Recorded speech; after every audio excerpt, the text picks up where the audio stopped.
দেখবেন কিছুদিন পরে পরেই হিন্দুত্ব উগ্র হিন্দুত্ববাদী মোদীর দেশের মধ্যে আমার নবীকে আঘাত করা হয়। ইসলামের যত দুশ্মন সব ইন্ডিয়ার মধ্যে জায়গা পায়, তাদের বিচার করা হয় না। এই দেশের হাজার হাজার আলেমের রক্ত পিপাসু তার কোথাও জায়গা হয় না, ইন্ডিয়াতে তার জায়গা হয়েছে। কোন দেশ তাকে আশ্রয় দেয় না, ইন্ডিয়ার মধ্যে তার আশ্রয় হয়ে গেছে। এক কথায় ইন্ডিয়ার এই সমস্ত উগ্রবাদীর কারণে আজকে থেকে 1400 বছর আগে আল্লাহ রাসূল বলে দিয়েছেন, ও আমার উম্মত, সায়াতি আলান নাসি জামান, তোমাদের সামনে অনেক জমানা আসতেছে, তোমাদের পূর্বাঞ্চলের মধ্যে হিন্দুস্তানের মুশরিকরা তোমাদের মাথার উপরে আঙ্গুল নাড়াচাড়া করবে।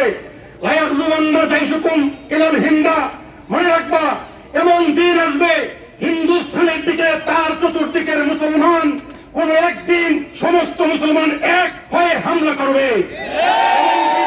রাসূল করিম সাল্লাল্লাহু আলাইহি ওয়াসাল্লাম বলেন, হাত্তা ইয়াতু বিমুলুকিহিম মুআল্লালিনা বিসসালাসিল, সেই দিন দেখবা, মুস্তাফি আহমদের হাদিস নবীজি বলেন, সেই দিন দেখবা এই বেয়াদবির কারণে, মুস্তাফি রাসূলের কারণে, দিনের সঙ্গে বেয়াদবির কারণে হিন্দুস্তানের বাদশাদেরকে মুসলমানরা গলার মধ্যে জিঞ্জির লাগাইয়া হাজার হাজার মাল মাটির মধ্যে সাঁচড়ে নিয়ে যাবে।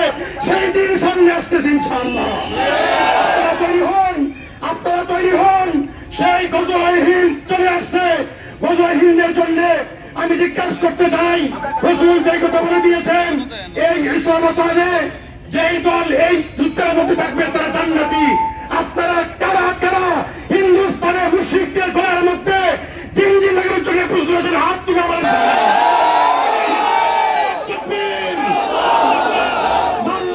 মান সাব্বা নবিয়ান, মান সাব্বা নবিয়ান, মান সাব্বা নবিয়ান, মান সাব্বা নবিয়ান।